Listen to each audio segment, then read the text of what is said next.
Speaker അത് എടുത്തിട്ട് speaker ഇടാം.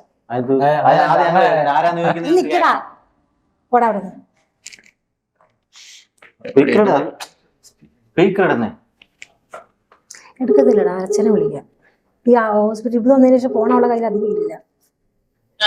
ഹലോ രേണു, ഡി മോളെ, ഇവിടെ ഞങ്ങളൊരു സിനിമയുടെ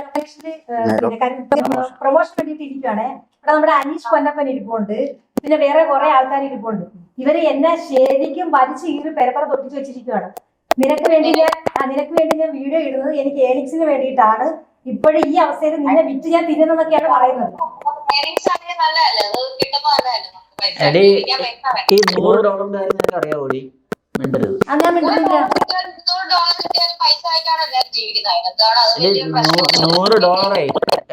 ഓരോ മാസം കിട്ടുന്ന എനിക്കറിയാവോ? ഓരോ മാസം ആണ്ടോ?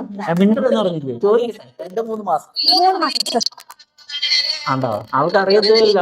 പറഞ്ഞു 3 മാസം കൂടുമ്പോഴാണ്. സത്യം പറഞ്ഞ ഇവനെ അങ്ങ് വഴി അനീഷ് വേറെ ആരാണെങ്കിലും ഇവൻ എന്നെ എന്തെല്ലാം പറഞ്ഞ ഈ മീഡിയയുടെ മുമ്പിൽ ഇപ്പൊ ചാനലിന്റെ മുമ്പിലാണ് ഞാൻ ഇരിക്കുന്നത്. എന്റെ അടുത്ത് പറയുന്നത് ഞാൻ ഇപ്പോഴും നിന്റെ അസുഖത്തെ വിറ്റ് നിനക്ക് എപ്പോഴെങ്കിലും അസുഖത്തെ വിറ്റ് ഞാൻ തിന്നുന്ന ഫീൽ ചെയ്തിട്ടുണ്ട്.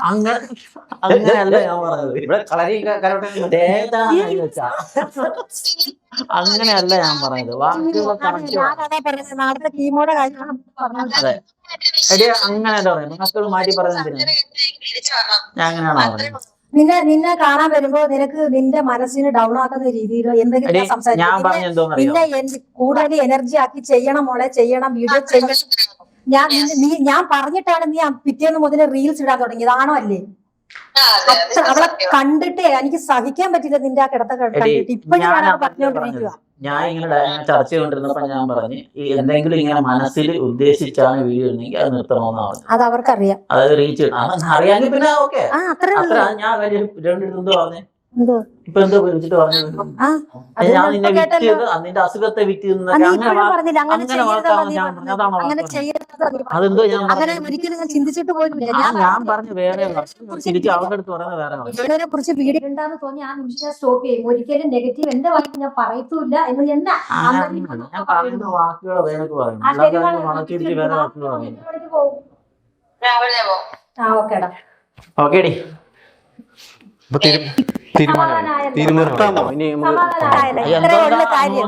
അറിയത്തില്ലായിരുന്നു.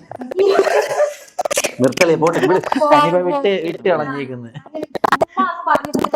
ആദ്യമായിട്ട് സുഹൃത്തുക്കളെ, ആദ്യമായിട്ട് സജീന മടവൂർ തോറ്റിരിക്കുകയാണ്.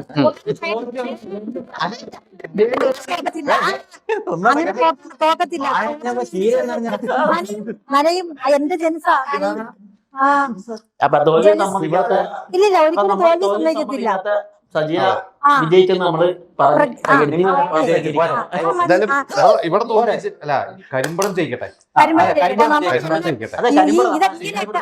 നമുക്ക് എല്ലാവർക്കും ഇതിനെ കുറിച്ച് വിപരീത അഭിപ്രായങ്ങൾ ഉണ്ടെങ്കിലും പേഴ്സണലായിട്ട് കരിമ്പടം എന്ന് പറയുന്ന സിനിമ ഒറ്റക്കെട്ടാണ്. കാരണം അത് അത്രത്തോളം അപ്പൊ എന്റെ അടുത്ത് പറഞ്ഞു ഞാൻ വേണമെങ്കിൽ പിന്നെ ഇടാം, റീലൊക്കെ ഇടാം, ഇതിന് സിനിമയെ കുറിച്ച് റീൽ ഇടാം. അപ്പൊ ഞാൻ പറയാം എനിക്ക് വയ്യ, സുഖമില്ലാത്തോണ്ട് നമ്മളത് വേണ്ട എന്ന് പറഞ്ഞിട്ടാണ് ഞാൻ പോയിരുന്നത്. അത് എന്നെ നിർത്തി ഒരു സെൽഫി ഒക്കെ എടുത്തായിരുന്നു.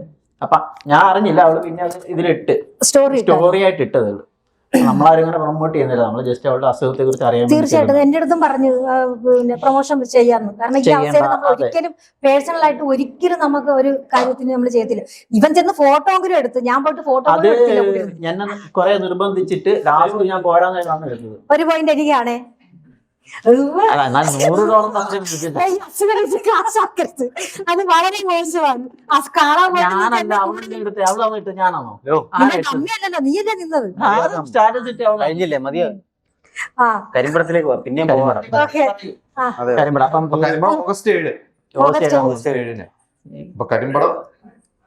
കരിമ്പടം എന്ന് പറയുന്ന ഒരു കരിമ്പടത്തെ കുറിച്ച് പറയാണെങ്കിൽ ഒരു താരങ്ങളില്ലാത്ത താരം. അത് ആദ്യം നമ്മുടെ മനസ്സിൽ ഒരു സ്റ്റോറി വരും, ഇതാണ് കഥ.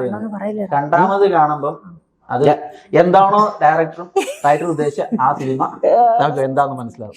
അതാണ് സിനിമയുടെ മേക്കിംഗ്. എങ്ങനെയാണ് അപ്പൊ എന്തായാലും വയലൻസ് ഉണ്ടെന്ന് തോന്നുന്നു കുറച്ച് കൂടുതൽ.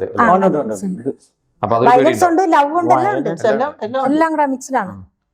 മോഷണം ഇപ്പൊ സത്യം പറഞ്ഞ ഇവര് സിനിമ മനസ്സിലാക്കി കഴിഞ്ഞാട്ടാ. ഇപ്പൊ ടിക്കറ്റ് എടുക്കാതെ പടം കണ്ടത് നിങ്ങളാണ്.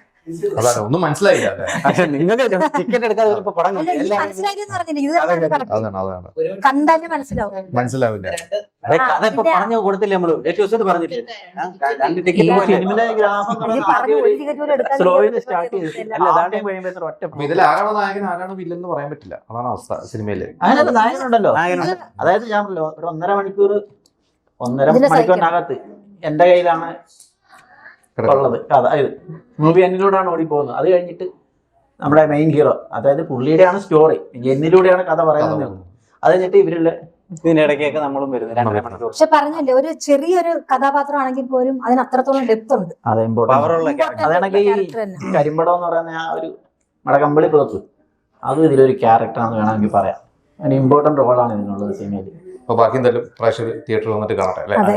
അപ്പൊ എന്തായാലും അപ്പൊ പ്രേക്ഷകരുടെ അടുത്ത് നമുക്ക് പറയാനുള്ളത് എല്ലാവരും തിയേറ്ററിൽ പോയി ഈ സിനിമ കാണണം.